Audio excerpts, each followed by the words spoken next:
Assalamu alaikum, ihr Lieben. Willkommen auf meinem Kanal zu einem neuen Gesundheitsvideo von mir.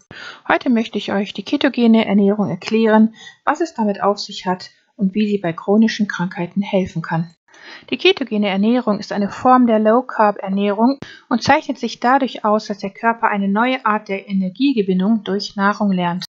Durch den Verzehr von vielen gesunden Fetten und sehr wenig Kohlenhydraten gelangt der Körper in den Zustand der sogenannten Ketose.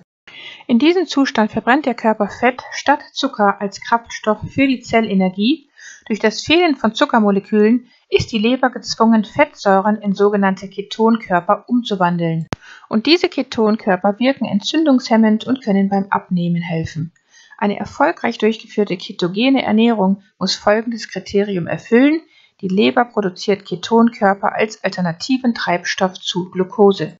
Ketonkörper sind spezielle Moleküle, sie entstehen in der Leber aus Fettsäuren und dienen als Energieträger.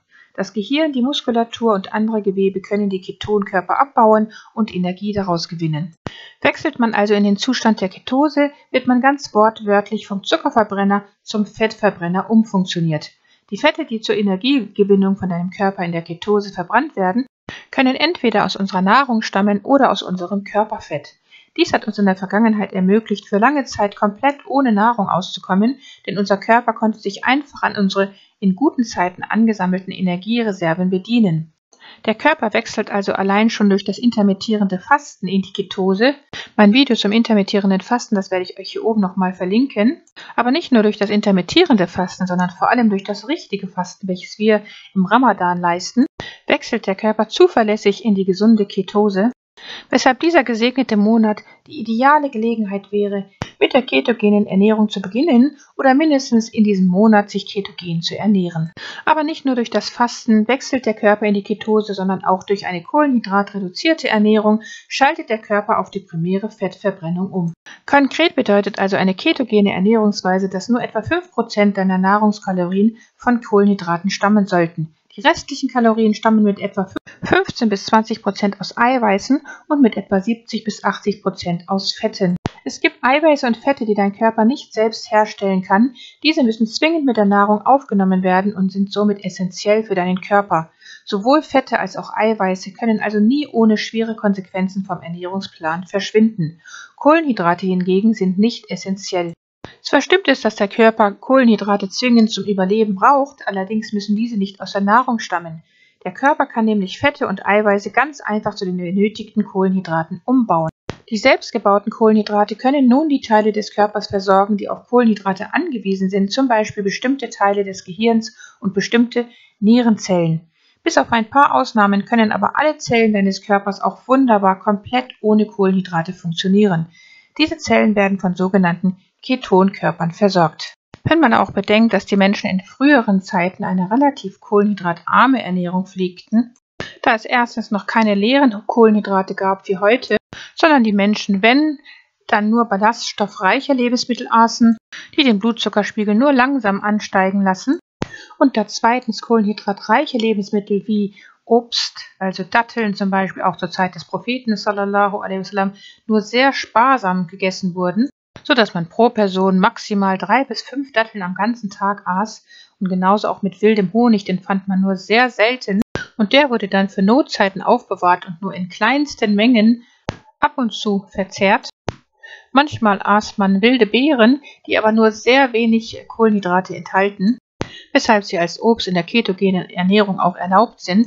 Zuckerreiches Obst wurde daher damals selten und in kleinen Mengen verzehrt, Nüsse und Samen dagegen etwas häufiger, die sehr fettreich und auch proteinreich sind, aber kohlenhydratarm. Gesunde und extrem kohlenhydratarme frische Kräuter dagegen wurden des Öfteren verzehrt und natürlich Fleisch unter anderem. Deshalb kommt auch die Paleo-Ernährung der früheren Ernährung der Menschen sehr nahe, die auch eine relativ kohlenhydratarme Ernährung darstellt. Wir sehen daran, dass der Mensch überhaupt nicht für so viele Kohlenhydrate, wie wir sie in der heutigen Zeit essen, ganz besonders nicht für leere Kohlenhydrate, geschaffen ist und dass diese ihm überhaupt nicht gut tun. Und da Kohlenhydrate mit Abstand den größten Effekt auf unseren Insulinspiegel haben und Insulin den Fettabbau blockiert, ist es nicht verwunderlich, dass wir heute überdurchschnittlich viele Menschen haben, die adipos sind, was es in früheren Zeiten so gut wie nicht gab. Denn vor allem die stark verarbeiteten Kohlenhydrate in Gebäck, Süßigkeiten oder Softdrinks senden kaum und manchmal sogar gar keine Sättigungssignale an unser Gehirn. Auch unser Hungerhormon Grelin wird durch Kohlenhydrate verstärkt ausgeschüttet. Das liegt vor allem an ihrem Effekt auf unseren Blutzuckerspiegel. Wenn der Mensch daher eine kohlenhydratreiche Nahrung zu sich nimmt oder wenn er ständig isst, also ständig zwischendurch snackt, dann ist der Blutzuckerspiegel ständig erhöht und es muss ausreichend Insulin produziert werden, um die Glucose in die Zellen zu transportieren und um den Blutzuckerspiegel wieder zu senken. Ist der Körper nun über viele Jahre hinweg diesen hohen Insulinbelastungen ausgesetzt, führt dies unweigerlich zu der Ausbildung einer Insulinresistenz. Und dies führt zu Diabetes Typ 2. Fast jeder 10. Deutsche hat heutzutage Diabetes Typ 2. Diabetes mellitus ist für 2/3 aller Amputationen in Deutschland verantwortlich. Außerdem ist es mit Abstand die häufigste Ursache für vermeidbaren Sehverlust sowie Nierenversagen. Es verdoppelt die Wahrscheinlichkeit, an einem Herzinfarkt oder Schlaganfall zu sterben, genauso wie an bestimmten Arten von Krebs zu erkranken. Auch Nervenschädigungen, neurologische Krankheiten und Alzheimer werden durch Diabetes unter anderem verursacht. Denn die Zellen im Gehirn eines Alzheimer-Patienten können aufgrund der Insulinresistenz nicht mehr effektiv mit Energie versorgt werden. Langfristig führt das Aushungern der Gehirnzellen zu den verschiedenen Symptomen von Alzheimer. Und hier kann die ketogene Ernährung Abhilfe schaffen. Denn Ketonkörper können ohne Insulin in die Zellen gelangen und die Insulinresistenz des betroffenen Gehirns so umgehen. Ketonkörper können dem von Alzheimer betroffenen Gehirn eine alternative Energiequelle zur Verfügung stellen und so die Symptome der Krankheit deutlich verbessern. Die ketogene Ernährung könnte in Zukunft erfolgreich als Unterstützung zur Behandlung von einigen Krebsarten eingesetzt werden. Vor allem bei der Behandlung von einigen sehr aggressiven Gehirnkrebsarten zeigte die ketogene Diät in Studien einen unterstützenden Effekt. Bei Epilepsie wird die ketogene Diät schon seit etwa 100 Jahren erfolgreich als Therapie eingesetzt, aber neuere Studien zeigen auch vielversprechende positive Effekte bei anderen neurologischen Krankheiten wie Multiple Sklerose, Parkinson und Migräne unter anderem. Außerdem scheint die ketogene Ernährung einen entzündungshemmenden Effekt zu haben, wodurch auch viele andere entzündliche neurologische Erkrankungen von ihr profitieren könnten und grundsätzlich alle chronische Krankheiten. Auch bei komplett gesunden Menschen kann die ketogene Ernährung positive Effekte erzielen. Dutzende Studien und tausende Erfahrungsberichte berichten von erhöhter Konzentrationsfähigkeit und verbesserter Gehirnfunktion, verbesserter Stimmung, höheren Energieleveln, verringerten Entzündungsleveln im Körper und der Verbesserung von entzündungsbedingten Schmerzen. Es kann sich also auf jeden Fall für jeden lohnen, die ketogene Ernährung auszuprobieren, selbst wenn man nicht unbedingt abnehmen will. Die Umstellung auf eine ketogene Ernährungsweise kann erstmal etwas überwältigend wirken, vor allem wenn man sich vorher sehr kohlenhydratreich ernährt hat. Auf einem ketogenen Ernährungsplan stehen vor allem kohlenhydratarmes Gemüse, Tierprodukte wie Fleisch, Eier oder Käse sowie Nüsse und gesunde Fette. Auch zuckerarme Beeren können in der ketogenen Ernährung Platz finden. Die Basis einer ketogenen Ernährung bilden frisches Gemüse und fettreiche Lebensmittel, die überwiegend gesunde, gesättigte und ungesättigte Fettsäuren enthalten. Um den Status der Ketose bei einer ketogenen Ernährung aufrechtzuerhalten, sind kohlenhydratreiche Lebensmittel tabu. Um sich ausreichend mit allen Nährstoffen zu versorgen, sollte man Bioprodukte und frische Lebensmittel bevorzugen. Insbesondere bei tierischen Lebensmitteln sollte man auf die Herkunft achten, auf Bio- und auf Weidetierhaltung. Fett dient als Hauptenergielieferant in der Keto-Diät. Damit füllt es einen großen Teil deines ketogenen Speiseplans.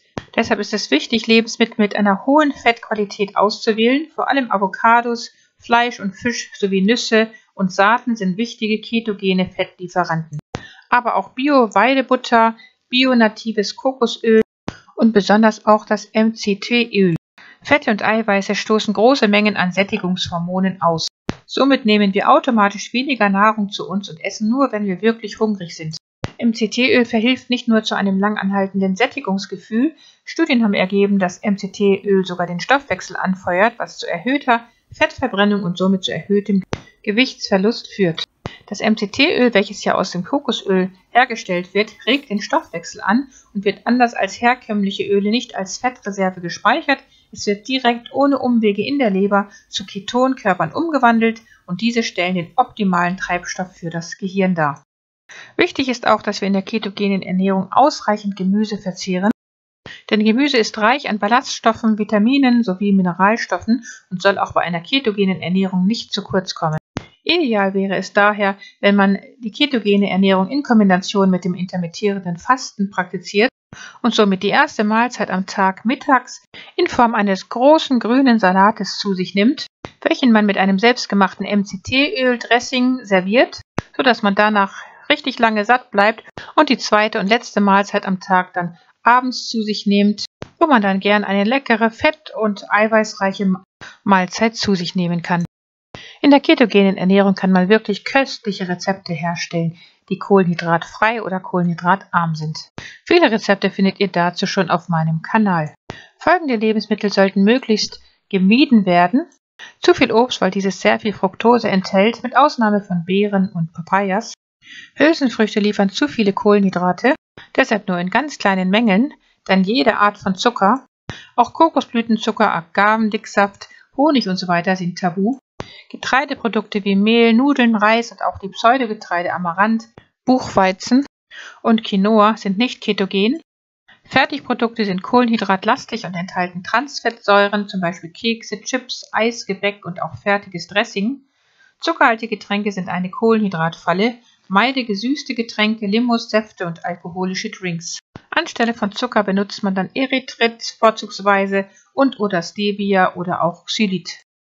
Das beste Getränk wäre natürlich reines, vorzugsweise dampfdestilliertes und energetisiertes Wasser. Ein Video dazu kann ich euch nochmal verlinken hier oben. Dann natürlich die Knochenbrühe, aber auch Kräutertees und den Bulletproof Coffee. Omega-3-reiche Lebensmittel sind stark zu empfehlen. Was die Menge der Kohlenhydrate betrifft, die man zu sich nehmen darf, so liegt diese zwischen 20 und 50 Gramm. 20 Gramm für diejenigen, die sich kaum bewegen und 50 Gramm für einen sehr sportlichen Menschen am Tag. In der ketogenen Ernährung zählen wir also keine Kalorien, sondern wir zählen stattdessen die Kohlenhydrate. Und diese sind das Einzige, wo wir wirklich streng sein sollten, um in den Wunschzustand der Ketose zu gelangen. Denn dieser führt dazu, dass wir wirklich ganz einfach abnehmen können und um in den Genuss der oben erwähnten vielen gesundheitlichen Vorteile zu gelangen. Den Zustand der Ketose kann man durch die Körperwahrnehmung, durch einen Urintest, Atemtest und durch einen Bluttest feststellen lassen. Die Körperwahrnehmung besteht darin, dass man sich energiegeladen und fokussiert fühlt und häufig besser schlafen kann.